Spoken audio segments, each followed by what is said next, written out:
தலைமையேற்றிருக்கும் முன்னாள் வரும் நாள் சட்டமன்ற உறுப்பினர் அன்பிற்குரிய அரியலூரின் கொள்கை சுடர் தம்பி எஸ்.எஸ். சிவசங்கர் அவர்களே, எழுத்தை எளிமையாகவும் வலிமையாகவும் ஆயுதமாக்கி ஒரு வரலாற்று பாடம் நடத்தி அமர்ந்திருக்கின்ற எங்கள் தலைமுறையின் திராவிட இயக்கத்தில் லெனின் அவர்களே,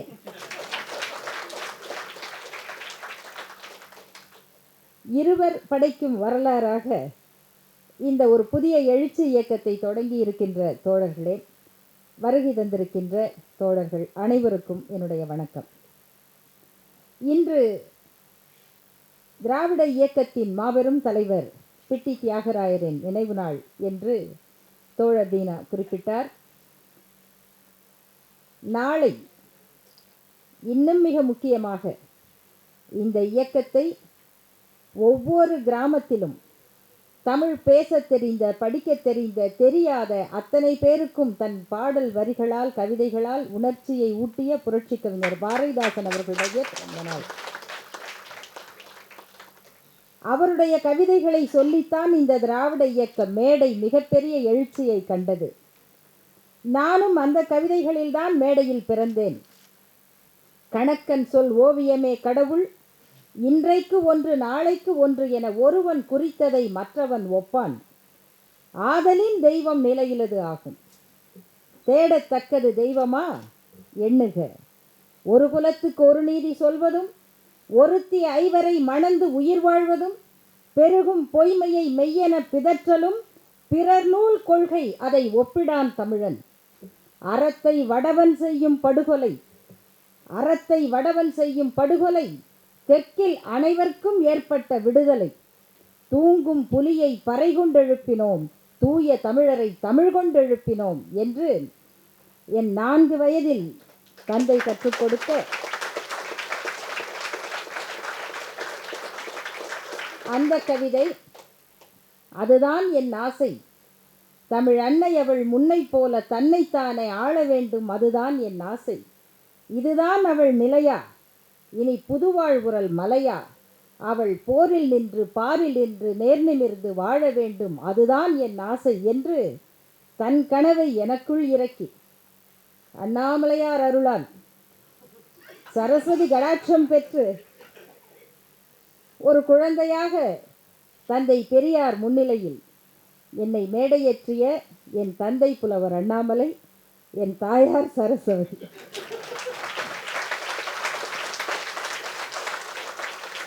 ஞானப்பாலும் குடிக்கவில்லை, சரஸ்வதியும் எழுதவில்லை. பகுத்தறிவாலும் ஒரு குழந்தை வளரும், அது உலக புகழ் பெறும் என்று இந்த உலகத்திற்கு காட்ட வைத்த தந்தை பெரியாருடைய இயக்கம் வளர்த்த ஒரு பெண் நான். அந்த பெருமையோடு இந்த இளைய அரக்கர் கூட்டத்துடன் உரையாட வந்திருக்கிறேன். அரக்கர் கூட்டத்திற்கு வரலாற்றிலே மிக முக்கியமான பணி உண்டு தோழர்களே. அதை உணர்ந்த அந்த பெயரோடு கூடியிருக்கிறீர்கள். அரக்கர்களுக்கு இழைக்கப்பட்ட அநீதி புராணங்களாக எழுதி வைக்கப்பட்டிருக்கிறது. இந்த புராண போர்கள் எல்லாம் ஒரே ஒரு பொருளுக்காக நடந்திருக்கிறது. அந்த பொருள் வேதம். வேதம் என்பது அறிவு, வேதம் என்பது கல்வி, வேதம் என்பது மரியாதை. இந்த கல்வியை, உயர்வை, மரியாதையை வேதம் என்ற ஒரு உருக்கொள்ள செய்து அது அரக்கர்கள் கைக்கு கிடைக்கக்கூடாது என்று கடலுக்கடியிலெல்லாம் ஒளித்து வைத்த கயவர்களுக்கு பெயர்தான் கடவுள்கள். அந்த வேதத்தை கொண்டு போய் ஒளித்து வைத்து அதை மீட்பதற்காக அரக்கர்கள் நடத்திய போராட்டங்கள் தான் புராணங்கள். அந்த போராட்டங்களில் வேதத்திற்கு தமிழிலே என்ன பெயர் என்றால் மறை. அறிவை ஏண்டா மறைச்சிங்க? அது உலகத்திலேயே அதில் தான் சமஸ்கிருதத்தில் சயின்ஸ் இருக்குது, சமஸ்கிருதத்தில் மேத்ஸ் இருக்குது, சமஸ்கிருதத்தில் எல்லாம் இருக்குது. வைஃபை, அப்புறம் பிளாஸ்டிக் சர்ஜரி, பிள்ளையார் பிளாஸ்டிக் சர்ஜரியா, விமானம், இன்னும் புஷ்பகை, நிறைய இருக்குது. இதெல்லாம் இருக்குது. ஆனால் அது ஏன் யாருக்கும் தெரியக்கூடாது? அன்றைக்கு அரக்கர்களை கொல்லுவதற்கு செய்த சதி இன்றைக்கு நடக்காது என்பதை நிரூபிப்பதற்காக இந்த அரக்கர்கள் மீண்டிருக்கிறார்கள். வரலாற்றில் திருப்பி போட்டு சுரர்கள் கூட்டத்தை ஓட ஓட விரட்டுவதற்கு கூடுகிற இந்த அரக்கர் கூட்டம் உங்களுடைய பழைய புராணங்களை திருப்பி போடும் என்பதற்கான அடையாளம் இது. நாம் யார்? தமிழர்களா? திராவிடரா? திராவிடர் என்றால் நாம் தமிழர் இல்லையா? தமிழர் என்று சொல்லுகிறவருக்கு இந்த வரலாறு ஏதாவது தெரியுமா? நமக்கு தெரியாது. ஒரே ஒரு உதாரணத்தை நானும் தேடி தேடி பார்த்தேன். நான் பேசிய தமிழில் இருந்து கற்றுக்கொண்டு வளர்ந்த ஒரு தம்பி என்னிடம் கேட்கிறான், மேடம் நீங்கள் ஏன் தமிழன்னு சொல்லக்கூடாது? ஏப்பா நான் சொல்லாமல் இருந்ததே இல்லையே, என்னை விடவா நீ சொல்லிட்ட? என்னை விட உனக்கு தெரியுமா? நான் என்னை விட என்பது ஏகாரம் எதிர்மறை பொருளில் வந்த அர்த்தத்தில் சொல்லலை. இவ்வளவு காலமாக பேசிக்கொண்டிருக்கிற பொருளில் சொல்லுகிறேன். ஆனால் அந்த தம்பிக்கு புரியவே இல்லை. அந்த தம்பி கேட்டான் என்னை, நீங்கள் ராஜராஜ சோழனுடைய பெருமையை ஏன் பேச மறுக்கிறீர்கள்? நான் சொன்னேன், எந்த பெருமையை?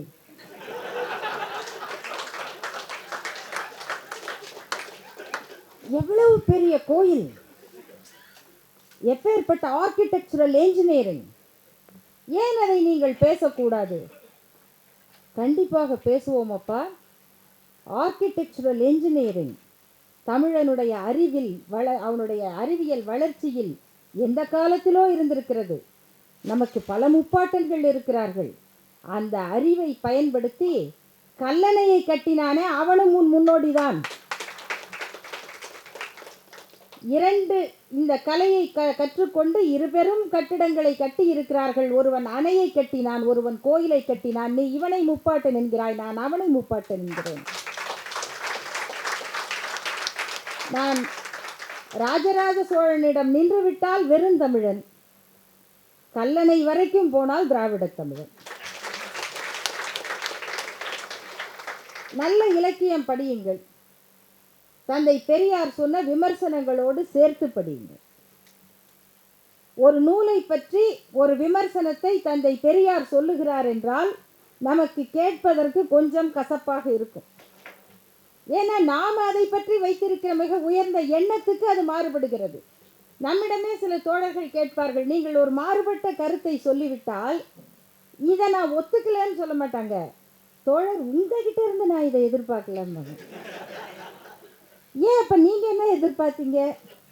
நீங்கள் என்ன நினைக்கிறீங்களோ அதையே நான் பேச நினைப்பதெல்லாம் நீ பேச வேண்டும்னா அதுக்கே முதல்ல சொந்தமாக பேசுங்க. நீ பேசுவதையெல்லாம் நான் கேட்க வேண்டும்னு மாற்றி பாடுங்க. அப்படி இல்லை, நான் நினைப்பதை சொல்லுவதனால் அவரை நான் மதிக்கிறேன். அதில் இருந்து அவருடைய கருத்து எனக்கு சற்று முரண்பட்டால் இவரிடம் இருந்து நான் இதை எதிர்பார்க்கவில்லை என்று விலகி விடுகிறேன். அப்படிப்பட்ட விமர்சனங்களை தந்தை பெரியார் வைக்கும் பொழுது மிகப்பெரிய, இன்னைக்கெல்லாம் ஆளுமை, நம்ம அந்த சொல்லெல்லாம் புரிஞ்சுதான் சொல்கிறோமா புரியாமல் சொல்கிறோமா? எடுமென எடுத்ததோர் இகலொலி கடலொலி இகக்கவேன்னு பெரிய கலிங்கத்து பரணி பாடினவெல்லாம் களமாடினேன் அப்படின்னு சொல்றதில்லை.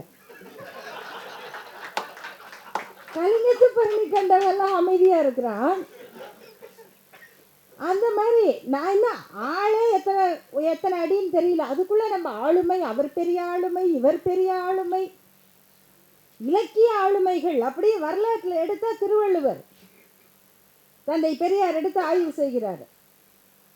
சிலப்பதிகாரம், இதில் என்ன சொல்லப்பட்டிருக்கிறது? இதில் விபச்சாரத்தை பாராட்டி இருக்கிறதுன்னு பாருங்க. ஐயோ, தமிழ் படித்த பாதி பேர் தற்கொலை பண்ணிக்காத குறை. நிறைய பேர் சண்டைக்கு வராங்க. அது எப்படி பெரியார் சொல்லலாம்? சரி, நானும் பார்த்தேன்னா நான் தமிழாசிரியர் மகள், நான் தமிழையும் காப்பாற்றியாகணும், தமிழாசிரியரையும் காப்பாற்றியாகணும். பல நேரங்களில் ரெண்டையும் ஒன்றா காப்பாற்ற முடியாது. அப்படிதான் இருந்தாலும் நம்முடைய குடும்ப பாசத்தின் காரணமாக சிலப்பதிகாரத்தை படித்தே தீருவதுன்னு படிக்க படிக்க உண்மையிலேயே நெஞ்சை அள்ளும் சிலப்பதிகாரம்தான். அதில் சொல்லப்படுகிற செய்திகளும் அழகும் அறமும் உண்மையிலேயே நாம் வியக்கக்கூடியது தான். ஒரு ஊர் ஏன் இருக்கணும்? 3 கேள்வி கண்ணகி வந்து கேட்கிறாள். என் கணவனுக்கு அநீதி நடந்து விட்டது, இந்த ஊர் யாராவது இருக்கீங்களா? முதல்ல பார்க்குறாங்க, இந்த ஊரில் பெண்டிரும் உண்டுகொள், பெண்டிரும் உண்டுகொள், கொண்ட கொழுனருக்கு உருகுறை தாங்குறும் பெண்டிரும் உண்டுகொள், பெண்டிரும் உண்டுகொள். கணவனுக்கு ஒரு துன்பம் வந்தா வந்து தாங்கி நிற்கிற பெண்கள் இருக்கீங்களா இந்த ஊரில்? ஒரு பெண் வெளியூர்லேருந்து வந்து இப்படி அனாதையாக அலையிறனே, யாராவது ஒரு பெண் வந்து என்னம்மா உனக்கு என்ன குறை கேட்க மாட்டிங்களா, இது ஊரா இது அப்படின்னு கேட்குறாங்க. யாராவது ஒரு பெண் வெளியில் வந்து இங்கே வாப்பா, இங்கே வா, என்னம்மா உன் பிரச்சனை கேட்டிருக்கணும்ல, கேட்கல. அடுத்து பார்க்குறாங்க, சான்றோரும் உண்டுகொள், சான்றோரும் உண்டுகொள். சான்றோர்னா யார்?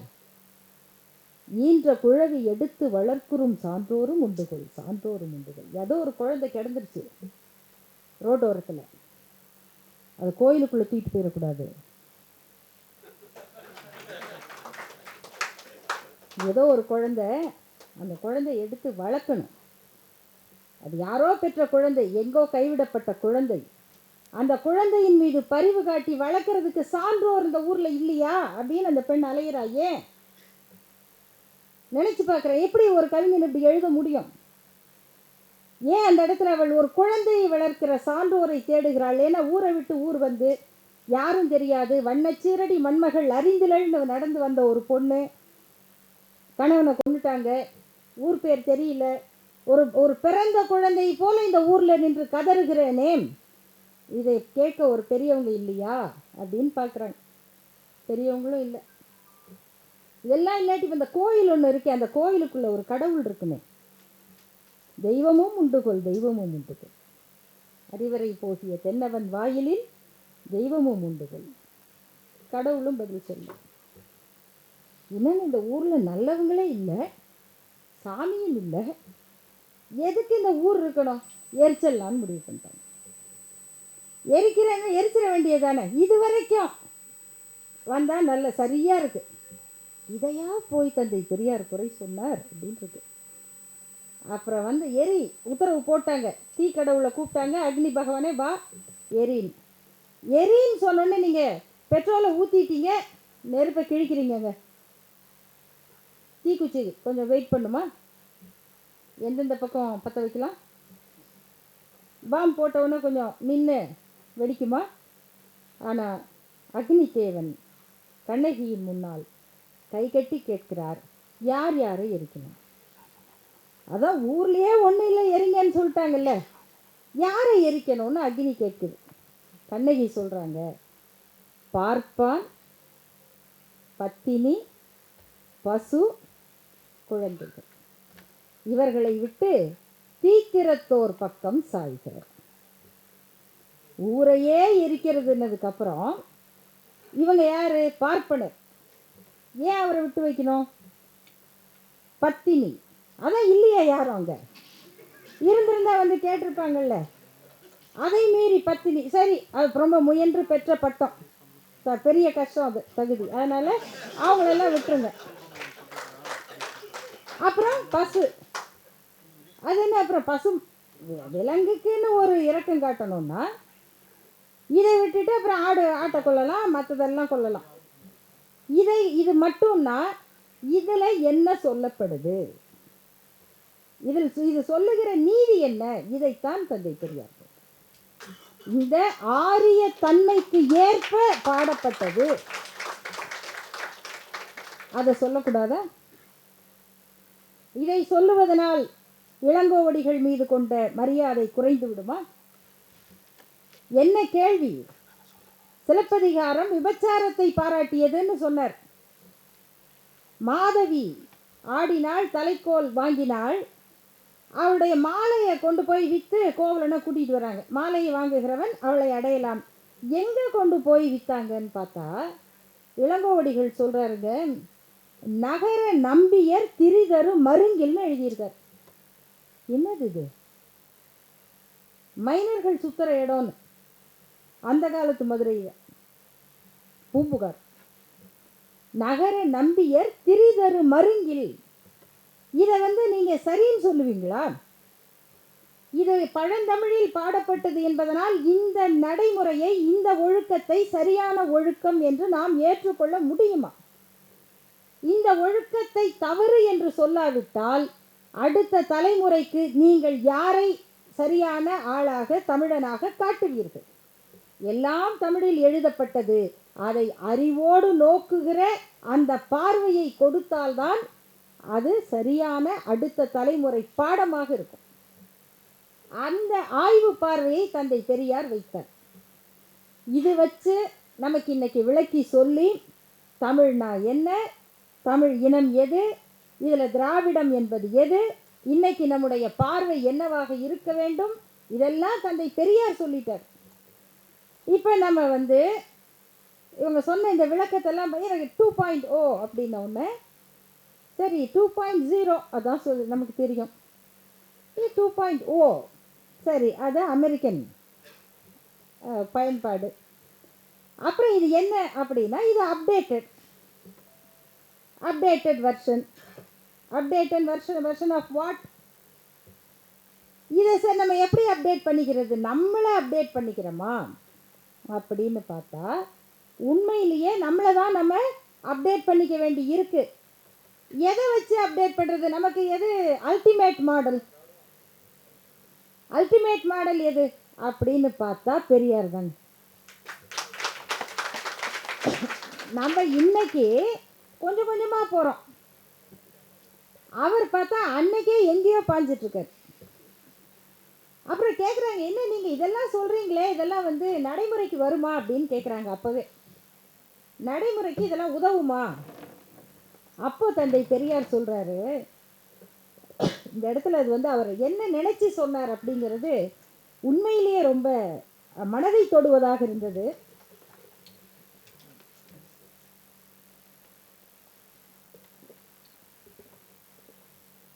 நிறைய சொல்லிட்டேன், தந்தை பெரியார் சொல்லுகிறார். இன்னும் சொல்லிக்கிட்டே இருக்கேன். நான் சொல்கிறதெல்லாம் இப்போ உடனே நடைமுறைக்கு வருமா, இந்த காலத்துக்கு பொருந்துமா அப்படின்னு கேட்குறாங்க. பொருந்தாமல் இருக்கலாம்.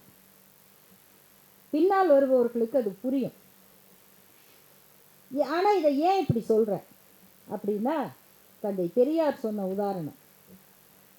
இந்த 4 வீட்டில் பிச்சை எடுத்து வாங்கி சாப்பிட்ற பிச்சைக்காரன் என்ன நினைச்சு சாப்பிட்றாரு? உணவில் எச்சில் என்ற ஒன்றும் கிடையாது, எல்லா உணவும் புனிதமானது தான் அப்படின்லாம் நினைச்சா வாங்கி சாப்பிட்றாரு? பசி கொடுமை கிடைச்சது போதும் சாப்பிட்றாரு. அதை போல என்னுடைய ஆற்றாமை என் வாழ்நாளில் நான் நினைத்ததையெல்லாம் சொல்லிவிட வேண்டும் என்கிற வேகத்தில் நான் சொல்லுகிறேன். எனக்கு கிடைச்ச அந்த வாய்ப்பை பயன்படுத்தி நான் சொல்லுகிறேன். இது மெதுவாக புரியும் போது புரியட்டும் அப்படின்னு சொன்னார். அப்படி அவர் சொன்ன எத்தனையோ கருத்துக்கள் நாம் இன்னமும் சிந்தித்து கொண்டிருக்கிறோம். நம்மால் இன்னும் முழுமையாக செயல்படுத்த முடியவில்லை. அப்படி நம்மால் புரிந்து கொள்ள முடியாத, ஆனால் புரிந்து கொள்ள வேண்டிய அடிப்படையான சிந்தனைகளைத்தான் நான் உங்களோடு பேசுவதற்கு எடுத்துக்கொண்டேன். கற்பு, விபச்சாரம், ஒழுக்கம்.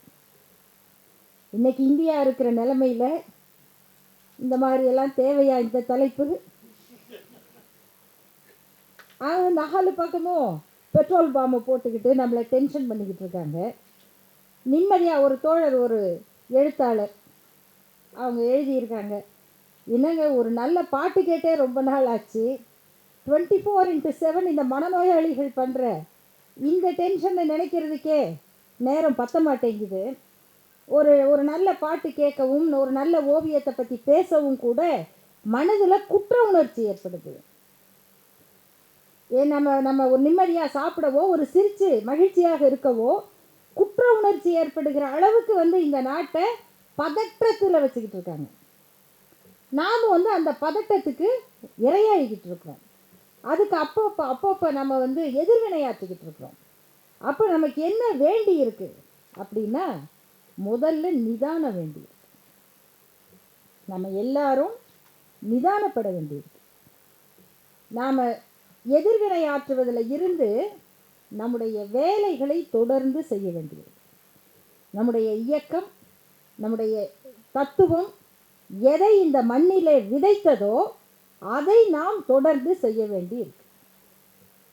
திராவிட இயக்கத்தினுடைய சாதாரண ஒரு தொண்டரை பற்றி சொல்லுவார்கள், அவங்கள்ட்ட பேச்சு கொடுத்து ஜெயிக்க முடியாது.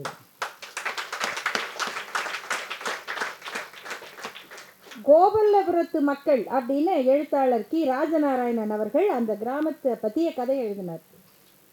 அதில் முதலாக போய் கிராப் வெட்டி கொண்டு தன் பெயரை தமிழ் பெயராக மாற்றிக்கொண்டு வந்த ஒரு இளைஞனை, ஒரு மாணவனை பற்றி எழுதும்போது அவர் சொல்லுவார், அவன்கிட்ட பேசி யாருமே வெல்ல முடியாது, நீங்கள் என்ன கேள்வி கேட்டாலும் அவன் கோவப்படாமல் சிரிச்சுக்கிட்டே பதில் சொல்லுவான். கோபமே படமாட்டான், சிரிச்சுக்கிட்டே பதில் சொல்லுவான். அவன்கிட்ட பேசி மற்றவங்கெல்லாம் களைச்சி போயிடுவாங்க. அப்படிதானே நம்ம இதை தொடங்கணும். இப்போ ஏன் நம்ம அந்த இடத்துல இருந்து நம்ம எங்கே விலகிறோம்? அப்போ நம்ம கருத்தும் நம்முடைய தத்துவமும் நமக்கு ஆழமாக இருந்தால் எதிரி பயப்படுகிற கருத்தை நம்மளால் அப்படி போகிற போக்கில் தூக்கி போட முடியும். நான் ஒரு உதாரணத்துக்கு சொல்கிறேன். இது நீங்கள் இதை ஷேர் பண்ணி அப்படியெல்லாம் பண்ணிடக்கூடாது. ஒரு பார்ப்பன நண்பர் தொடர்ச்சியாக சிறுபான்மை மக்களை குறிவைத்து கடுமையாக தாக்குவார். எனக்கு ரொம்ப நல்ல நண்பர், அவங்க கடுமையாக தாக்கிக்கிட்டே இருப்பாங்க. அப்போ நான் சொல்லுவேன், ஏன் நீங்கள் இப்படி ஒரு வெறுப்போடு பேசுகிறீங்க? யாரையுமே அப்படி பண்ணாதீங்க, நல்லதில்லை. அவங்களுக்கு சொல்லியும் புரியல. அப்போ கடைசியாக நான் சொன்னேன், இல்லை நாங்கள் தமிழ்நாட்டில் எங்களுக்கு பாதுகாப்பு இல்லை, நாங்கள் உங்களை ஒன்றுமே பண்ணலை. நாங்கள் யாரோ பார்ப்பனர்கள் கைபர் போலன் கனவா எல்லாம் சொன்னோம், அதுக்கு ரூட்டு கண்டுபிடிச்சோமா? இல்லை என்னைக்கு டிக்கெட் புக் பண்ணோமா? எதுவும் பண்ணலை. உங்களை நாங்கள் உங்கள் இடத்துல இருந்து கூட குறைக்கல, உங்கள் இடத்துக்கு சமமாக எங்கள் சேரை போட்டோம், அவ்வளோதான். நாங்கள் உங்களுக்கு சமமாக எங்கள் சேரை போட்டோம், வேறு ஒன்றும் பண்ணல. நீங்கள் எங்கள் தாத்தாவை வாடான்னு கூப்பிட்ருக்கீங்க, ஆனால் இன்றைக்கி நாங்கள் கூப்பிட மாட்டோம், விட மாட்டோம், அவ்வளோதானே. வேறு இப்போ என்ன நடந்துருச்சு? வெக்கம் இல்லாமல் சட்டை போடாமல் தெருவில் போகிறீங்க.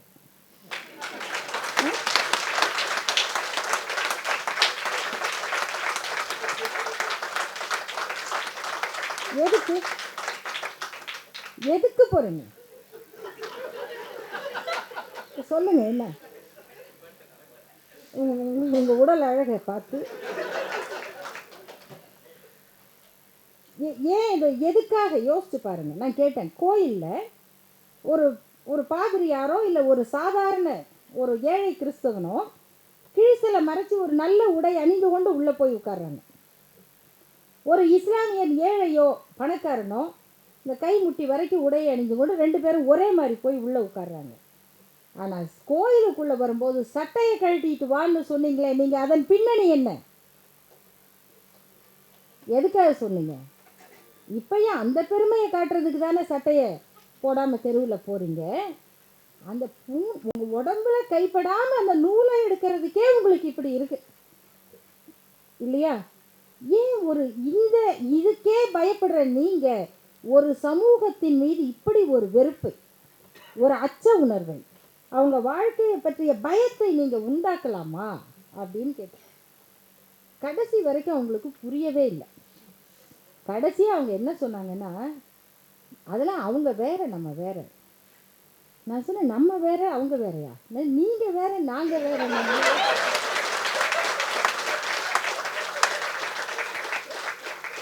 நம்மளாம் ஒன்றா இருப்போம், அதுக்காக நீங்களும் நானும் ஒன்றுன்னு சொல்லாதீங்க. அவங்களுக்கு கோவம் வந்துருச்சு. அது என்ன வித்தியாசம்? அப்போ அவங்க சொல்கிறாங்க, அவங்க சித்தப்பா வீட்டில் பொண்ணு கட்டுவாங்க, அவங்களும் நம்மளும் ஒன்றா. எனக்கு இது ஒரு ஆமாம், அவங்க வேறு நம்ம வேறு தான். நான் கேட்டேன், நாங்கள் வீட்டுக்காரர் மாமான்னு கூப்பிடுவோம், பக்கத்து வீட்டுக்காரர் அண்ணான்னு கூப்பிடுவோம்.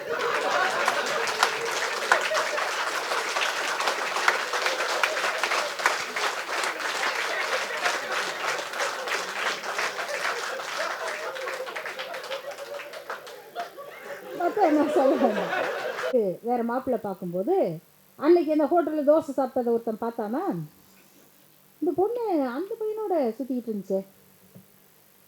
ஆமாம், இல்லை சரி வராதுங்க.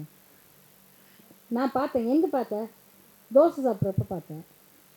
சரி, அதுக்கே அந்த பொண்ணு கல்யாணம் பண்ணக்கூடாது, அவனோட சண்டையே ஆயிருக்கலாம். இல்லை, அத்தோடு அந்த பெண்ணுடைய வாழ்க்கை முடிஞ்சிடணும். வாழ்க்கையில் ஒரே தடவை தான் அவள் வந்து நினைக்கணும், அவள் ஆசைப்படணும். அதுக்கு மேலே நீ இன்னொரு காதெல்லாம் உனக்கு வராது. நீ ஆம்பளைக்கு வந்து பொண்டாட்டி சேர்த்து போயிட்டா அவனுக்கு பாட்டு பாடலாம். ஒரு முறைதான் காதல் வரும் தமிழர் பண்பாடும்பார் அவரு. இந்த ரெண்டாவது ஹீரோயின் கேட்பாங்க, அந்த ஒன்றியது என்பது தான் கேள்வி இப்போது. யாரு?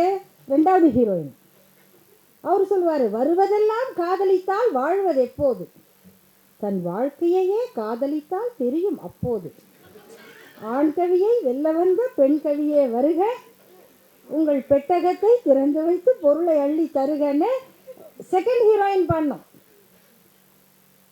ஆனால் அது மாதிரி மனைவியே செத்து போய் இவர் அப்படியே இந்த ரெண்டாவது பொண்டாட்டியோடு அவரோட சந்தோஷமாக வாழ முடியலையேன்னா, அந்த பொண்டாட்டி ஆவியாக வந்து இன்னொருத்தி உடலெடுத்து இருப்பவளும் நான் அல்லவா,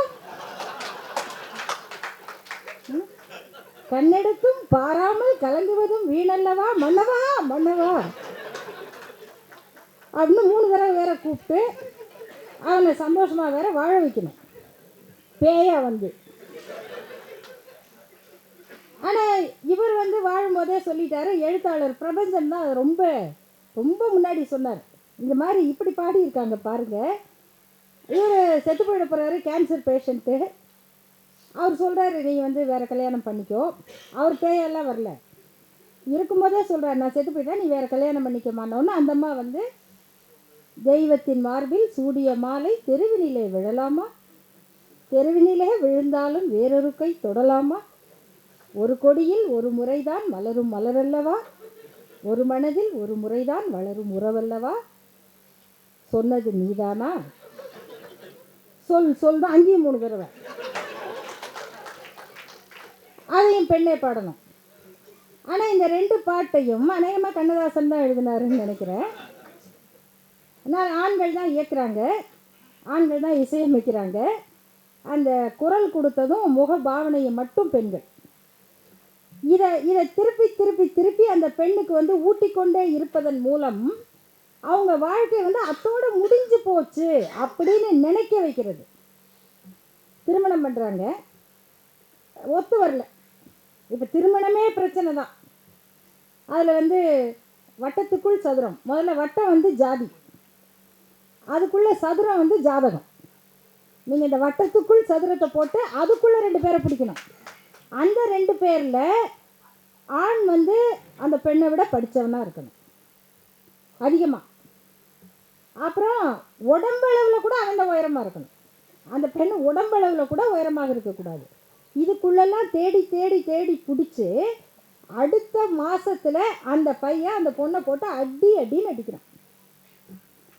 அப்போ இந்த இந்த ஜாதியில் பெண்களை காப்பாற்றுறாங்க பாருங்கள், அவங்களெலாம் அதை பற்றி கேட்குறதே இல்லை. நையே நம்ம ஜாதி பொண்ணை அடிக்கலாமாடா நாயே, கேட்கணுமா இல்லையா? அப்போ கேட்க மாட்டாங்க. அப்போ அந்த பெண்ணுக்கு என்ன அறிவுரை சொல்லப்படும்னா, அம்மா எது நடந்தாலும் நம்ம குடும்பத்தில் விவாகரத்து கிடையாது, அதனால் நீ இதை பொறுத்துக்கிட்டு தான் வாழணும். ஏன்,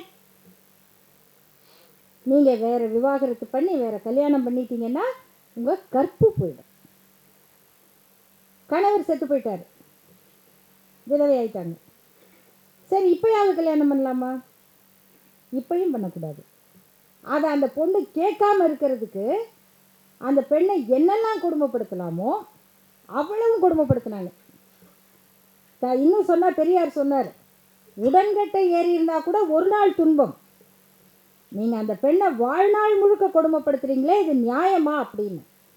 இதை சொல்லும்போது சில நேரம் பெரிய பெரிய ஆட்களை நீங்கள் கேள்வி கேட்க வேண்டியிருக்கும். அப்படி பெரியார் வந்து திகைச்சு போய் கேள்வி கேட்ட பெரிய இலக்கிய ஆளுமை திருவள்ளுவர். சொல்கிறார், எனக்கே அது கொஞ்சம் மயக்கமாக இருக்குன்றார் பெரியார். திருவள்ளுவரை சொல்லும்போது எனக்கே கொஞ்சம் மயக்கமாக இருக்குது. முக்கியமாக 2 அதிகாரம், வாழ்க்கை துணை நலம், பெண் வழி சேரல், இந்த 2லையும் வள்ளுவர் சொல்லி இருக்கிற மாதிரி ஒரு பெண் எழுதியிருந்தால் சொல்ல மாட்டாங்க அப்படின்னு சொல்லிட்டார். உடனே ஒரு தமிழ் பண்டிதருக்கு கோபம் வந்துருச்சு. நீங்கள் எப்படி வள்ளுவர் சொன்னதை பற்றி இப்படி எழுதலாம் அப்படின்னு பெரியாருக்கு ஒரு பெரிய கட்டுரை எழுதினார். அதுக்கு பதில் எழுதி வள்ளுவரும் கற்பும்னு ஒரு கட்டுரை எழுதினார் பெரியார். அந்த கட்டுரையில் ஒவ்வொன்றா சொல்லிக்கிட்டு வந்து வள்ளுவர் சொன்ன ஒவ்வொரு திருக்குறளையும் ஔவையாரையும் வள்ளுவரையும் ஒப்பிட்டு ஔவை பிராட்டியின் முதுமொழியும் வள்ளுவரின் குறளும் தந்தை பெரியார் பயன்படுத்தின சொல் விமர்சனம் தான் பண்ணுறார். ஆனால் ஒரு இடத்துல கூட அவங்கள மரியாதை குறைவாக அவர் சொல்லவில்லை. ஔவை பிராட்டி அப்படின்னு தான் சொல்கிறார். ஔவையின் முதுமொழியும் வள்ளுவர் குறளும் கூட பெண்ணை பற்றி இப்படி சொன்னால் அதை நாம் ஏற்றுக்கொள்ள வேண்டும் என்ற அவசியம் இல்லை.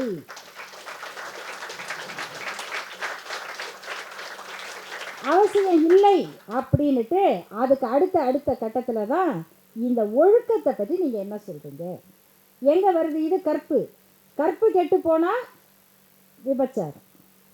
இந்த விபச்சாரங்கிறது என்ன, இதை பற்றி தந்தை பெரியார் சொன்ன மாதிரி யாரும் சொல்லலை, இனிமேலும் சொல்ல முடியாது. கேட்குறாரு, முதல்ல ஒரு ஆண் சம்பந்தம் இல்லாமல் ஒரு பெண் எப்படி விபச்சாரியாக முடியும்? எப்படி விபச்சாரியாக முடியும்? அடுத்து விபச்சாரங்கிறது என்ன? ஐயோ, அதை படிக்கவே பயமாக இருக்கும். விபச்சாரங்கிறது என்ன அப்படின்னா அதில் நாம் விட்டுறக்கூடாது. ஏன்னா அந்த மாதிரி நம்மளால் சொல்ல முடியாது. பெரியார் சொல்கிறத படிக்கிறேன். விபச்சாரம் என்னும் வார்த்தையானது அநேகமாய் ஆண் பெண் சேர்க்கை சம்பந்தப்பட்டதற்கே உபயோகப்படுத்தப்பட்டு வருகின்றது. அதிலும் முக்கியமாக, அதாவது ஒரு பெண் தனக்கு கணவன் என்றோ தன்னை வைத்து கொண்டிருக்கிறவன் என்றோ வேசி தொழில் விருப்பமானவளானாலும் யாராவது ஒரு புருஷனிடம் தற்கால சாந்தியாய் தனக்கு குத்தகையாய் அனுபவிப்பவன் என்றோ சொல்லும்படியான அந்த குறிப்பிட்ட ஆண்மகனை தவிர மற்ற ஒருவரிடமோ பல பேர்களிடமோ சேர்க்கை வைத்து கொண்டிருப்பதற்கே கணவனானாலும் வைப்புக்காரனாலும் குத்தகைக்காரனாலும் மற்றும் பொதுஜனங்களாலும் சொல்லப்படுகின்ற ஒரு பெரிய குற்றம் சாட்டுவதற்கும் பழி சுமத்துவதற்கும் உபயோகிக்கும் சொல் விபச்சாரம் என்பதாகும். யாரெல்லாம் சொல்கிறாங்க, இன்னும் அதில் சொல்கிற விளக்கங்களுக்கெல்லாம் அப்புறம் கடைசியாக ஒரு உதாரணம் சொல்கிறார். பணத்துக்காக இந்த தொழில் அதானே செய்கிறாங்க, அதனால் அதை மதிக்கக்கூடாது அப்படின்னு சொல்கிறீங்க. ஆனால் தொழில் முறைக்காக பொய்யை அவசியமாக வைத்து அதனால் பிறருக்கு கஷ்டத்தையும் நஷ்டத்தையும் கொடுத்து வரும் வக்கீல்களையும் வியாபாரிகளையும் மனித சமூகத்தில் எவ்வித இழிவுமின்றி ஏற்றுக்கொண்டிருக்கிறோம். இது மாதிரி அது ஒரு தொழில்னு சொல்றதுக்கு முதல்ல ஒருத்தருக்கு தைரியம் வேணுமா? இது ஒரு தொழில், இதில் என்ன இருக்கு? எல்லாரும் அந்த உதாரணத்தை அடிக்கடி பயன்படுத்தினப்போ சுயமரியாதை மாநாட்டுக்கு யாரெல்லாம் வாங்க அப்படிங்கும்போது வியாபாரிகள் வாங்க, வணிகர்கள் வாங்க, மாணவர்கள் வாங்க அப்படின்னு எழுதுகிற வரவேற்பு கட்டுரையில் தந்தை பெரியார் எழுதிய சொல் தன்னை வேசி என்றும் தன்னை விதவை என்றும் விபச்சாரி என்றும் நினைத்து கொண்டிருக்கும் பெண்கள் வாருங்கள்னு சொல்கிறார். உலகத்திலேயே தான் நடத்துகிற ஒரு சுயமரியாதை மாநாட்டுக்கு அந்த தொழில் செய்கிற பெண்களை சுயமரியாதை உள்ளவர்களாக உங்களை நினைச்சுக்கிட்டு இருக்கீங்க. விதவை என்றும் விபச்சாரி என்றும் நினைத்து கொண்டிருக்கிறவர்கள் வாருங்கள் இந்த மாநாட்டுக்கு அப்படின்னு விடுத்த அந்த அழைப்பு, அதனுடைய மேக்னிஃபிஷன் ஃபார்ம் இது. தொழில்முறைக்காக இப்படி சொல்கிற வழக்கறிஞர்களையும் வியாபாரிகளையும் மனித சமூகத்தில் எவ்வித இழிவுமின்றி ஏற்றுக்கொண்டிருக்கிறோம். அத்தொழிலில் சம்பாதித்த செல்வத்தை கொண்டும் பெருமையை கொண்டும் அம்மக்களை கௌரவமாகவே மதிக்கிறோம். யார் எத்தனை விதமான வழக்கு நடத்தி சம்பாதிக்கிறாங்க, அவங்கள யார் நம்ம குறை சொல்லலை. ஆனால் அதுபோலவே நடக்கும் மற்றொரு தொழிற்காரரை, உதாரணமாக தேவதாசிகள் போன்றவர்களை இழிவாக கருதுகின்றோம். இதை நம்ம புரிஞ்சுக்கிட்டா இன்னைக்கு கருத்து ரீதியாக எதிரியோடு மோதுகிற நண்பர்களே, எந்த காரணத்தை கொண்டும் அவன் விபச்சாரி, இவன் வேசி, இது ஊடக விபச்சாரம் அப்படின்னு எழுதாதுங்க. வேசி ஊடகங்கள் அப்படின்னு எழுதாதீங்க. ஏன்? அவங்களுக்கு ஒரு அசோசியேஷன் இல்லை இல்லையா? அவங்களுக்கு ஒரு யூனியன் இருந்தால் நம்மளை கேள்வி கேட்க மாட்டாங்க. நீங்கள் செய்கிற வேலையை விட நாங்கள் செய்கிற வேலை கேவலமானதா? எத்தனை விதமான அயோக்கியத்தனங்கள், எத்தனை விதமான தவறு, மோசடி, ஒழுக்கக்கேடு நாட்டில் நடந்துக்கிட்டு இருக்கு. அதையெல்லாம் விட்டு ஒரு வாழ்க்கையின் தேவையும் சூழலும் பல்வேறு காரணங்கள்னால ஒரு பெண் இப்படிப்பட்ட ஒரு வாழ்க்கையை அவள் தொழிலாக செய்கிறாள் என்று சொன்னால் அந்த தொழில் மட்டும்தான் உலகத்தில் கேவலமானதான். அது நம்ம நாம் அந்த சொல்லை பயன்படுத்தலாமா? நாம் அப்டேட் பண்ணிக்கிறதுங்கிறது இதுதான். நாம் எதை சொல்லணும், நம்ம சொல் எப்படி இருக்கும் அப்படிங்கிறத எதிரி பயப்படணும். அவங்களுக்கு எளிதாக நம்ம அதை எடுத்து கொடுத்துடக்கூடாது. இந்த நிதானத்தை நாம் வளர்த்து கொள்ளணும்னா இதை படிக்கணும். அப்போ தந்தை பெரியார் சொல்கிறார், இதை சொல்லும்போது அப்படி தான் ஆணுக்கும் பெண்ணுக்கும் எப்படி அதை பார்க்குறோன்னா, நான் திருடுவேன், நீ பொய் சொல்லக்கூடாது.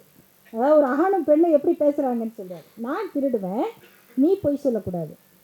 நான் செய்தால் அது விபச்சாரம் இல்லை, நீ செய்தால் அது விபச்சாரம். இதெல்லாம் சொல்லும்போது சில பேர் கோபம் வரும். நாங்கள் இந்த வழக்குகள்லாம் சொல்லும்போது ஆண்களுக்கு ஒரு நீதி சொல்லுவாங்க. எப்படி?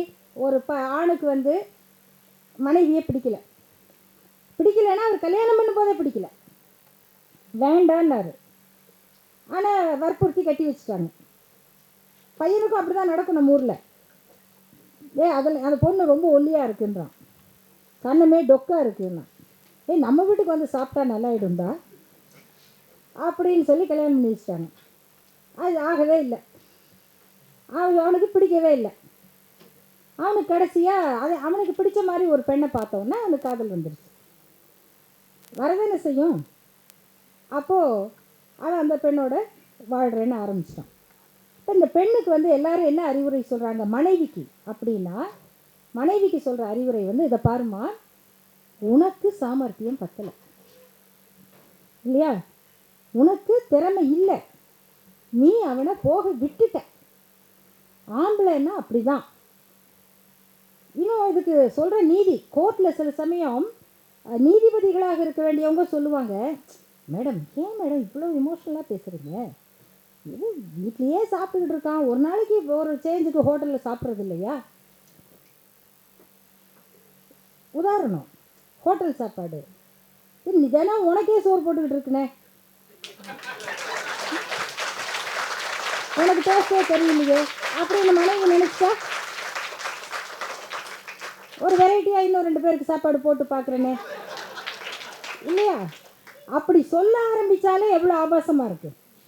அப்படி சொல்லும்போதே ஒரு பெண்ணின் இடத்துலேருந்து அதை சொல்லும்போது சொல்கிறதுக்கும் கேட்குறதுக்கும் நமக்கு எவ்வளோ ஆபாசமாக இருக்குது. ஆனால் இந்த ஆபாசத்தை ஒரு ஆணுக்கு இயற்கையானதுன்னு சொல்லிக்கிட்டே இருக்கிறோம். அதை எங்கே தான் நிறுத்தி கேள்வி கேட்குறது? அந்த கேள்வியை கேட்டார் பெரியார். அப்போ கடைசியாக ஒரே ஒரு கருத்து தான் சொல்லணும். இது ரெண்டுக்கும் நடுவில் கற்பு சமமாக இருக்கணும், சுயேட்சையாக இருக்கணும்.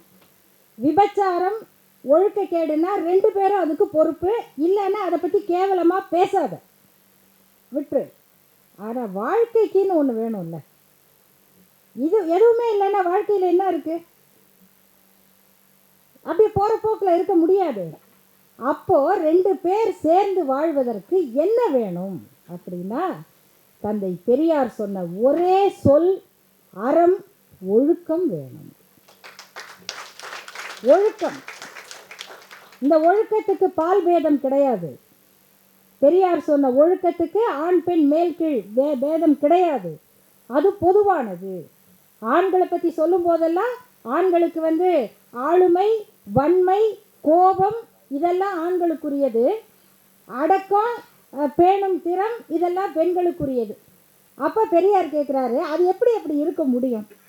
ஒரு குழந்தையை பெற்று வளர்க்கிறதுனாலயே இந்த வன்மை, அறிவு, ஆளும் திறம் பெண்ணுக்கு இல்லையா? அந்த குழந்தையை பெறாததுனால ஒரு ஆணுக்கு பேணும் திறம், அன்பு, பாசமெல்லாம் இருக்கக்கூடாதா? இருக்கணும்ல. இன்னைக்கு பார்க்குற இளைஞர்கள் எத்தனையோ விதத்தில் மாறி இருக்காங்க. அவ்வளவு அழகாக குழந்தைங்களை பார்த்துக்கிறாங்க. பழைய அப்பாங்க மாதிரி கிடையாது. அதனால் இன்றைய தலைமுறையை நான் ரொம்ப பாராட்டுறேன். நிறைய பேர் குழந்தைகளை பார்த்துக்கிறதுல மனைவிக்கு இணையாக, இன்னும் சொன்னால் மனைவியை விட கூடுதலாக கூட பொறுப்போட அக்கறையோடு பார்த்துக்கிறாங்க.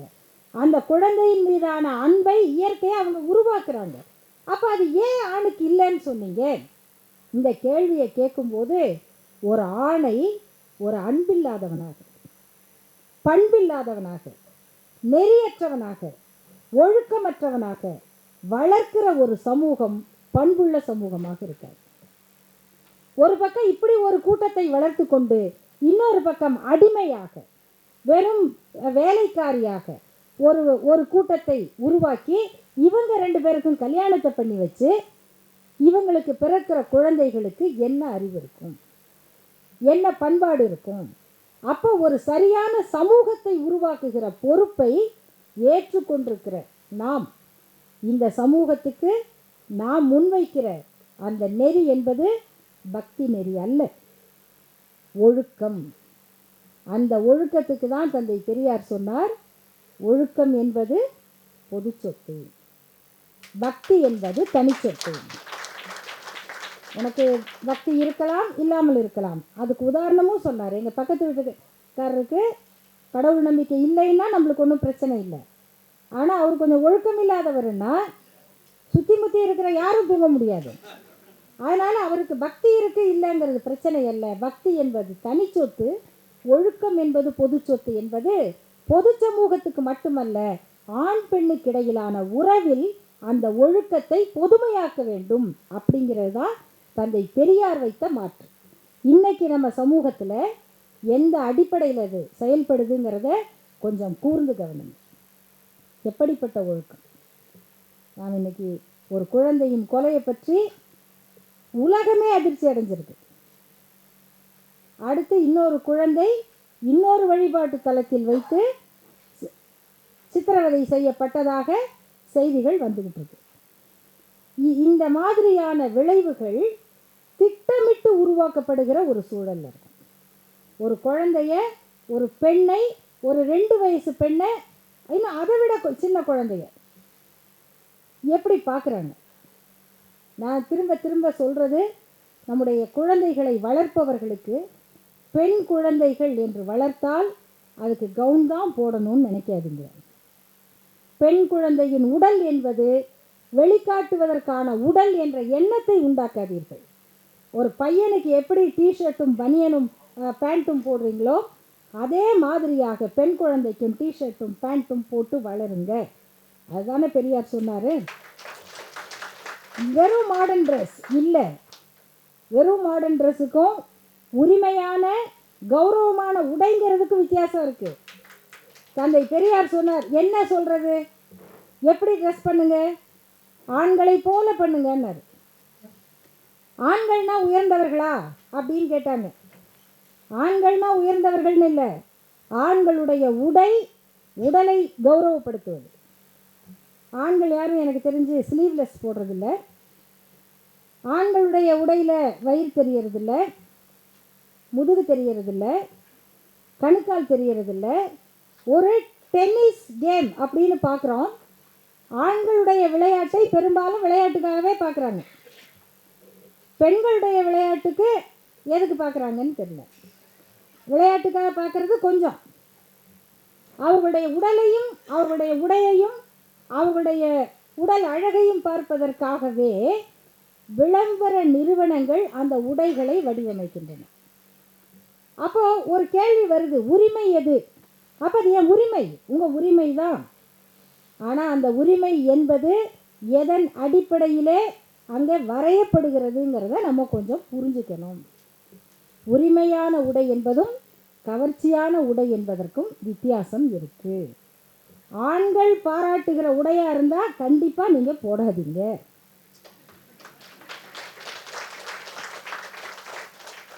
ஏன்னாங்க நீங்கள் பேண்ட் ஷர்ட்டையே இப்படி பார்ட்டி ஸ்டைலில் போட்டு வரீங்கன்னா அதான் நல்ல உடை. அவங்க சர்டிஃபிகேட் கொடுக்கணும்னு அவசியம் இல்லை. நீங்கள் ஓடுறதுக்கும் ஆடுறதுக்கும் பஸ்ஸில் ஏறுறதுக்கும் உருண்டு போகிறதுக்கும் உங்களுடைய உங்களுடைய உடலை தடை செய்யாததாக இருக்கணும். இதெல்லாம் 1930 யோசிக்கிறதுக்கு ஒருத்தருக்கு எவ்வளோ அறிவு வேணுங்க? நீங்கள் உடையை போட்டால் ஆண் பெண் வித்தியாசம் தெரியக்கூடாதுங்கிறாரு. ஜப்பானியர்களை பாருங்கள், கிமோனான்னு ஒன்று போடுறாங்க. சீன குங்ஃபு படத்தை பார்த்தா ஆம்பளை பொம்பளை திடீர்னு பாஞ்சு அடிக்கிறாங்க. அப்புறம் பேசும்போது தான் தெரியுது, ஓ இது பொம்பளை இது ஆம்பளை. ஜடை வேறு, 2 பேரும் ஒரே மாதிரி நீல ஜடை. அப்போ எப்படி அவங்களாம் இருக்காங்க? உடையை பார்த்து வித்தியாசம் தெரிய வேணாம் அப்படிங்கிறாரு. ஏங்க எதிரில் வரவனுக்கு பொம்பளைன்னு தெரிய வேணாமா? தெரியக்கூடாதுங்கிறதுக்கு தான் சொல்கிறேன். பல பேர் விட்டா அவன் சீனாவை தாக்குவானா இப்படின்னு தெரியாது, கூட பக்கத்தில் நடக்கிற பொண்ணை தாக்குறதுல அவ்வளவு தெளிவாக இருக்காங்க. இதெல்லாம் ஏன் நடக்குது? வெறும் உடையால் அல்ல, அதையும் சொல்லிடுறேன். உடையால் அல்ல, இந்த உள்ளத்தில் இருக்கக்கூடிய அழுக்கு. பெண் உடல் என்பதை வெறும் ஒரு நுகர்வு பொருளாக, ஏதோ இவனுடைய சாமான் நினைக்கிறான். ஒரு சரக்கு மாதிரி, ஒரு பண்டம் மாதிரி, ஒரு உணவு மாதிரி. அதுக்காக தான் இவங்க வாழ்கிறாங்க. இந்த பார்வையை மாற்றுங்க. அப்போ அந்த பெண்ணை உன்னை போல அறிவுடைய மனித உயிராக நினைச்சாலே தவிர உங்களுடைய பார்வை மாறாது. அப்படிப்பட்ட ஒரு மாற்றம் நம்முடைய மனதில் ஏற்பட்டால்தான் நம்மால் இதெல்லாம் கேள்வி கேட்க முடியும். சீதையை பற்றி கேள்வி கேட்கறதுன்னா, நான் என்ன பார்வை வச்சிருக்கேன் பெண்ணை பற்றி, அது மாறாமல் நான் அதை பற்றி கேள்வி கேட்கறதுல எந்த பொருளும் இல்லை. அதை நம்ம புரிஞ்சுக்கணும். இப்படிப்பட்ட கேள்விகளை நண்பர்களே வரிசையாக கேட்டுக்கொண்டே வாருங்கள். எல்லாவற்றையும் உட்படுத்துங்கள், கேள்விக்கு உட்படுத்துங்கள். அதிலும் குறிப்பாக பெண்களை பற்றி உங்கள் மனதிலே கட்டமைக்கப்பட்டிருக்கிற பொய்மைகளை உடைத்தெறியுங்கள். அதை உடைச்சாதான் இன்னைக்கு நாம் பார்க்கிற இந்த பிரச்சனைகள், ஆண் பெண் பிரச்சனை பிரச்சனை பிரச்சனை. காதலிச்சாங்க, ஓடி போயிட்டாங்க, வெட்டிட்டான், குத்திட்டான், ஆசிடை ஊற்றிட்டான், எப்படி மனநோயாளிகளாக ஆணையும் பெண்ணையும் மாற்றிக்கொண்டிருக்கிறார்கள் என்பதை பாருங்கள். அதிலிருந்து இந்த சமூகத்தை மீட்க வேண்டிய பொறுப்பு நமக்கு இருக்குது. இந்த டெல்லி பிரச்சனை இருக்கே, அது மாறிடும். அடுத்த தேர்தலில் அது மாறணும். அது மாற்றுறது அரசியல் வேலை. அதுக்கான பிரச்சாரம் மக்களிடத்தில் நம்ம செய்ய முடியும். இந்த ஆட்சிகள் மாறும், ஆனால் மக்களுடைய எண்ணங்கள், மக்களுடைய சிந்தனை இருக்குது பாருங்கள், அதில் வேலை செய்யணும். அது தொடர்ச்சியாக செய்யணும். செஞ்சுக்கிட்டே இருக்கிறதுனால தான் தமிழ்நாட்டுக்குள்ளே அவங்களால வர முடியல. செஞ்சுக்கிட்டே இருந்ததுனால தான், இப்பையும் செஞ்சுக்கிட்டே இருக்கிறதுனால தான் ஏன் அவங்க பயப்படுறாங்க? ஒரே ஒரு விஷயந்தான், அது சொல்லி முடிச்சுக்கிறேன். முதல்ல ஆரம்பித்தேன் பார்த்தீங்களா, வேதத்தை மறைத்தார்கள். இன்னைக்கு மறைக்க முடியாது. ஏன் நம்மளை படிக்காமல் வச்சுருந்தா? இன்னைக்கு பார்த்தா அவங்க சம்பளத்துக்கு ஆள் வச்சான், ட்ரால் ஆர்மி. அதில் தான் அவங்களுடைய இமேஜ் பூஸ்டப் ஆச்சு. அதுக்கு சம்பளம் கொடுத்து வேலைக்கு ஆள் வச்சு செஞ்சாங்க. ஆனால் நம்ம அந்த டெக்னாலஜிக்குள்ளே நம்ம தோழர்கள் உள்ளே வந்தாங்க. வந்தது தாங்க அடடடா அரண்டு போயிட்டான்.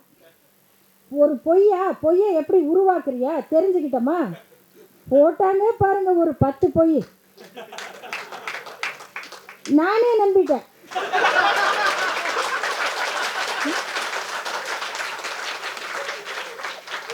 நான் வேறு ஒருத்தட்டு தமிழிசை கட்சி விட்டு வரப்போகிறாங்களாமா, ஒரு போட்டோ வேறு உட்காந்துருக்காரு. ஐயோ நான் அதுக்கு சொல்ல, ஓ அப்படியா, அதோட நிறுத்தினாங்கல்ல. ஆனால் அதை மட்டும்தான் நிறுத்தியிருக்காங்க, அவங்கள திருத்த முடியாது. ஏன்னா அவங்களுடைய வேலையே அதுதான். ஆனால் இன்றைக்கி அந்த துறையில் நம்ம வந்துட்டோன்ன உடனே இதையெல்லாம் நம்மளால் சாதிக்க முடியுது. அதனால தான் அவங்க நம்ம அந்த இடத்துக்கு வராமல் வச்சுருந்தாங்க. ஆனால் அவர்கள் இன்று வேலை செய்கிற இடம் நண்பர்களே குடிசை பகுதிகள். வேலை இல்லாத இளைஞர்களை தேடி போய் அவர்களை கையில் எடுத்து அவங்களுக்கு என்ன கொடுக்குறாங்க நமக்கு தெரியும். ஆனால் அந்த மயக்கத்துக்குள்ள ஒருத்தர் வந்துட்டார்னா அதுக்கு பிறகு அவரை மீட்பதற்கு நாம் மீட்பில்லங்கள் நடத்த முடியாது. அது அவ்வளோ. ஏன்னா அந்த வெறி, அந்த வன்மம், நீங்கள் 4 பேர் சேர்ந்து ஒருவனை அடிக்கிறத பார்த்து அந்த வன்மத்தை ஒருவன் மனதில் வளர்த்து கொண்டால் தனக்கு எப்போ அப்படி ஒரு வாய்ப்பு கிடைக்கும்னு அவன் இருப்பானே தவிர அது தப்புன்னு பேசுகிறத கேட்க மாட்டான். அந்த இடத்துக்கு அவர்கள் கொண்டு போகிறாங்க. அப்போ அதற்கு மாற்றாக நம்முடைய வேலை என்பது ஆக்கப்பூர்வமானது. அது தொடர்ந்து மக்கள் மத்தியிலே செய்து கொண்டே இருக்க வேண்டும். அப்படி செஞ்சுக்கிட்டு இருக்கிறதுனால இன்றைக்கு தமிழ்நாடு அவர்களுக்கு ஒரு பெரிய சவாலாக இருக்கிறது. ஆனால் நம்ம அப்படியே நினச்சிக்கிட்டு இருந்து விட்டுறக்கூடாது. ஏன்னா அவங்க எல்லா விதமான தாக்குதல் எல்லா பக்கம் இருந்தும் இறங்குறாங்க. ஏன் தந்தை பெரியார் மீது இப்படிப்பட்ட ஒரு தாக்குதல் சுற்றி நடக்குது? ஒரு பக்கம் மொழி பேரால், ஒரு பக்கம் இன்னொன்று வேறு ஏதோ ஒன்று. இங்கேருந்து ஒருத்தர் அவர் தலித் விரோதி அப்படின்னு ஒருத்தர், இன்னொரு பக்கம் அவர் தமிழ் விரோதி, இன்னொரு பக்கம் அவர் கன்னடர், என்னவா வேணா இருக்கட்டும். ஏன் இதை சுற்றி அந்த தலைவருடைய அந்த பிம்பத்தை உடைக்க வேண்டுங்கிறதுல இன்றைக்கி அவங்க காட்டுகிற ஆர்வத்துக்கு என்ன காரணம்? அதை நம்ம புரிஞ்சுக்கணும். அந்த அடிப்படையில் நாம் செய்ய வேண்டிய வேலை ஒற்றுமை. எந்த கருத்து நீங்கள் யாரை வேணால் பேசுங்க, நம்முடைய தலைவர்களை பேசுங்க, அண்ணல் அம்பேத்கர் அவர்களை பற்றி பேசுங்க. தந்தை பெரியார் கருத்தையும் அம்பேத்கர் கருத்துக்கும் சண்டையை கொண்டு வந்து நிறுத்தாதீங்க. மார்க்சிய தோழர்கள் முரண்பட்டு ஏதாவது போடுறாங்களா? அவங்க போட்டு போனால் போட்டோம், பரவாயில்ல, அவங்க திருப்பி மாறிக்குவாங்க, அவங்க சுய விமர்சனம் பண்ணிடுவாங்க. அப்புறம் அதனால் அவங்களே மாறிடுவாங்க. விட்டுருங்க. அந்த முரண்பாடுகளை பொது வெளியில் எடுத்து வச்சுக்கிட்டு நீயா நானா ஆச்சா போச்சா அப்படின்னு விவாதம் நடத்தி அவங்களுக்கு தீனி போடாதீங்க. எதிரிகளுக்கு நம்முடைய அறிவை அதற்கு பயன்படுத்தக்கூடாது. நம்ம மக்களிடத்தில் கொண்டு சேர்க்க வேண்டிய வேலை நிறைய இருக்குது. அந்த வேலைகளை எடுத்து செல்லுவோம்.